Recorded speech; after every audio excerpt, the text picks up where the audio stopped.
So we have other data that speaks also to, let's say, broader context. We have data, for example, showing that quite a substantial proportion of individuals, like 4 in 10, actually take for granted that the food sold is safe. So I think that's part of the reason where it comes from, because it's still quite an important topic in people's mind.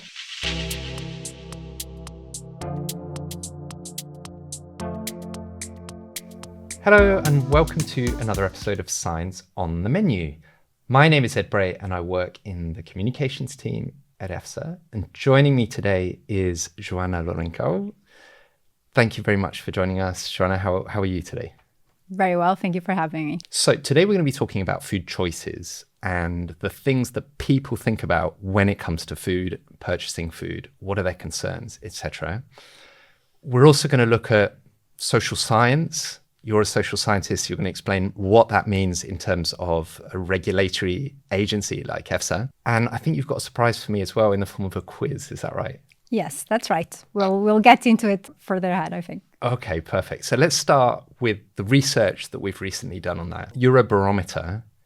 Tell me about that, Joana. What is it exactly? Why do we do this? The Eurobarometer is a large-scale survey. We ran it in the 27 member states, and it's run in the national languages. So in 2025, we had a sample of over 26,000 respondents. And it's one survey that we ran face-to-face, which is often considered the golden standards for surveys. Now, because we have such a large sample and also because of the methodology, it gives us really high confidence in the results. So tell us, what are some of the top level conclusions about when it comes to food, what people are thinking about? We have data on different aspects. So if I think of data that we have on things that people care the most when they make their food purchases decisions, here we really have costs coming at the top, with 6 in 10 considering it important. In fact, it went up relative to 2022 when we did the last survey, 6 percentage points. Perhaps not surprising because we have also data from other Eurobarometers showing that inflation, cost of living are quite important to people in Europe. Then we have taste and food safety. So those come second and third, closely. About half of people care about these. And then finally, we have food origin and nutrient content. So those are, let's say, the top aspects influencing consumers' decisions when they go to the supermarket and make their purchases. I think that makes sense that when it comes down to it, money is important and we're all looking to make savings, etc. So that's interesting. Food safety came in third. What can we draw from that? So we have other data that speaks also to, let's say, broader context. We have data, for example, showing that quite a substantial proportion of individuals, like 4 in 10, actually take for granted that the food sold is safe. So I think that's part of the reason where it comes from, because it's still quite an important topic in people's mind, but it's also one where we see high confidence in the system. And talking about specific food safety concerns, can you tell us more specifically what are people thinking about when it comes to those? So at the top, in terms of food concern, we had pesticide residues in food. That was already the case in 2022, in fact.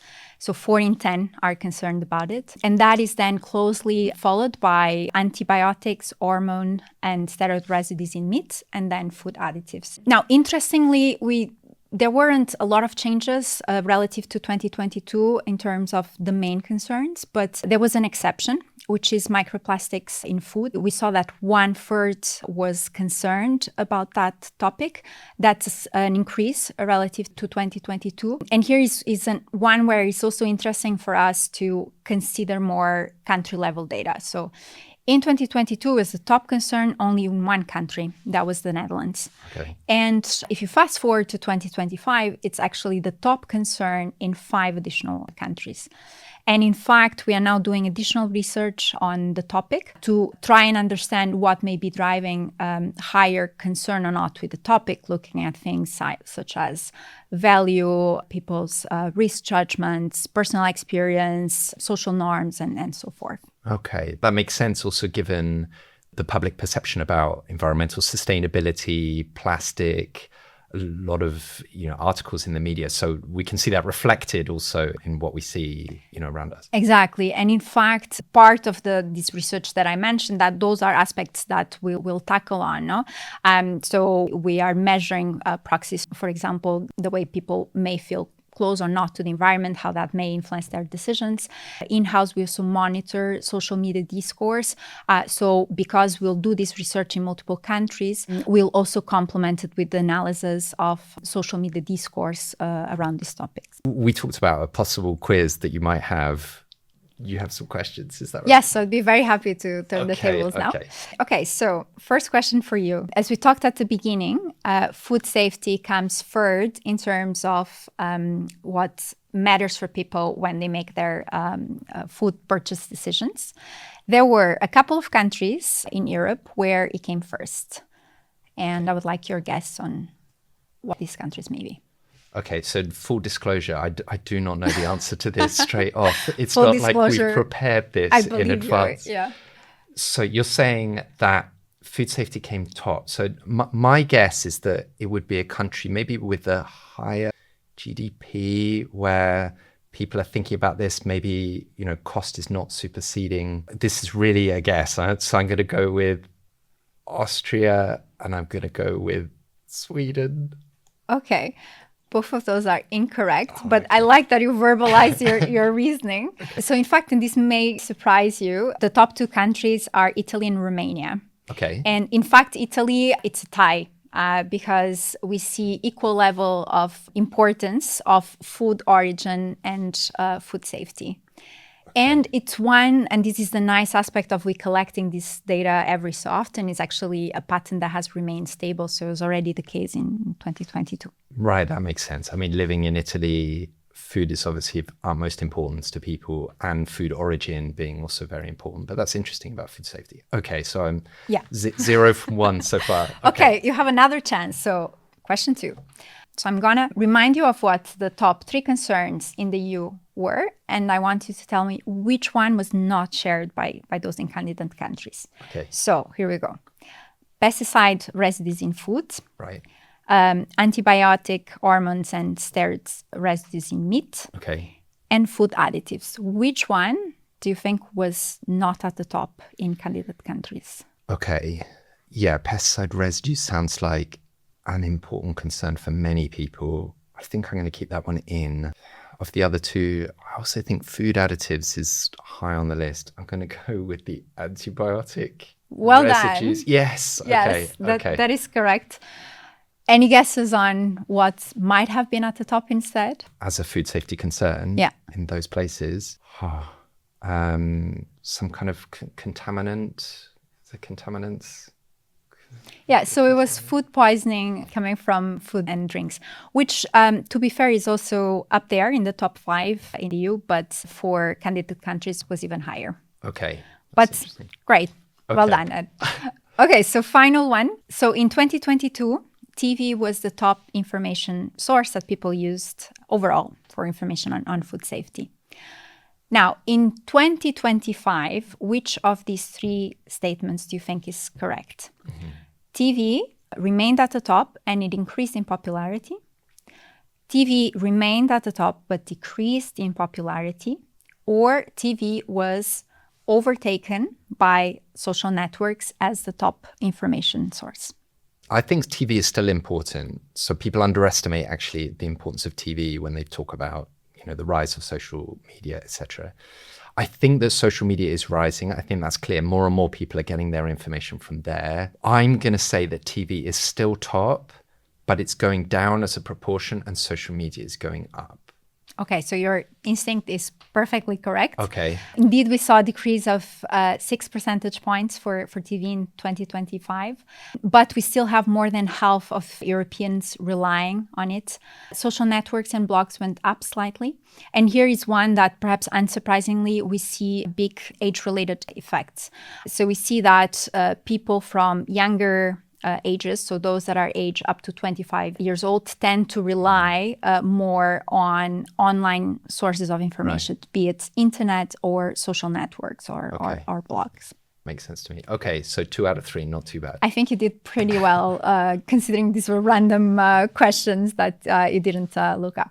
Okay, so off to you. Thank you. Okay, so look, we love props on this podcast, and I've got one. We've talked about this a little bit already, but this came up. So this, well, what is this, Joanna? So Ed has in its hand a note of 20 euros. Yeah. So I take it that's sort of like a prompt for you to refer to costs. Yes. Could that be? Yeah, exactly. I'm going to even pass this to you now in a friendly gesture, but I hope I get it back. So tell me more about costs. So we touched on this a little bit. So it is the top aspect that people consider in their food choices. I think another interesting dimension here is that in 2022, it was at the top in 14 countries. In 2025, it's at the top actually in 20 countries. Right. So we really see it's a generalized increase. So that's, I think, an important aspect. And again, perhaps not surprising if we think of rising costs of food and as well as other costs of living, right? Now, maybe to expand a little bit more on the topic, we don't have data, for example, on people's ability to afford food and so forth. But in the Eurobarometer, we have a question on people's income. And because it's such a large survey, we actually get to look in and analyze that data by subgroups. So one of the things we observe is that, for example, people that have more financial difficulties are less likely to have heard of most of the food safety topics covered by the survey, which could, for example, put them in a position of higher vulnerability. So I think it's quite an important dimension. And I will return the prompt to you. Let's broaden out. I'm curious to hear more about social science and what you do as a social scientist. You talked a bit before about communication, how that can lead into how we communicate, who we communicate to, important information that we get. Tell me, if you talked about your role as a social scientist, what gets you motivated? What gets you interested? What are the things you like to do? Okay, so let's say I have been working on mainstreaming and scaling up the use of behavioral and social science in policy contexts for more than 10 years at EU level or in an international context, working on development policy. And that's something I'm really keen on. The other aspect that really interests me is the diversity of the work. So we have been talking about the Eurobarometer, which is a survey. But in other cases, I get to lead work where we do, for example, online experiments or qualitative work. So essentially, it all depends on what is the problem you're trying to tackle. And we also get to work across very different topics and also with different focuses. So we have been talking a lot about consumers, but for example, we recently did research with farmers for sheep and goat to understand what are reasons that may act as barriers for their adoption of biosecurity measures. Mm-hmm. And we're about to launch a second phase of this study in multiple countries to measure farmers' risk judgment and preferences so that then we can put in place strategies that are more effective. Okay, that's interesting. I think, if I'm right, there's a growing trend towards having more social scientists at international organizations and within policymaking. We've seen that at EFSA. Your team that you're working with has been growing, right, over time. Is that a correct, analysis of the situation, and why do you think that is? I think that's correct. And in fact, we actually collaborate with colleagues in social science teams located in different international organizations or food safety agencies in, for example, Australia, New Zealand, Singapore, US, UK, Canada, etc. Also, obviously within Europe, we work across organizations. So I think really a nice aspect of the work that we do, particularly at EFSA, is that, for example, we get to test things that can then be directly taken forward to the way we do our risk communications. And I think if we think of risks associated with food, there is the risk of the food itself, like the ingredients, the risk of what may have been done to food, like during the manufacturing. And then there is the risk linked to what people do with food, because people are an important dimension of this context. So We often say that food safety is a shared responsibility because it is the case. How people may prepare food, food hygiene, it's actually a very important aspect. And I think there's more and more recognition of this aspect and how social sciences can play a role. We know that people, in terms of how they perceive risks, can be affected, for example, by different cognitive biases. So it's not often the case that the way they perceive the risk is the way the risk that the actual issue poses, right? So it's important for you to understand this, and social science can bring you this sort of insights, so that then you can communicate in a more targeted and effective way. Right. In an ideal world, or semi-ideal world, what are the kind of things that you would really like to work on? So I'm particularly interested in research that sort of has either a methodological component or research that allows us to work with what we call certain kinds of populations. Like I mentioned farmers before, because I think they are really important, I'd say, pieces of the puzzle. And I would say that, for example, we did recently a piece of research where we looked at the impact of food safety incident linked to chocolate products, which happen in several EU countries. And then we asked questions on, okay, are people actually likely to change their behavior? Do they follow authorities' advice and so forth? And to do this evaluation, we actually used data from infections, data from social media, and data from the Eurobarometer.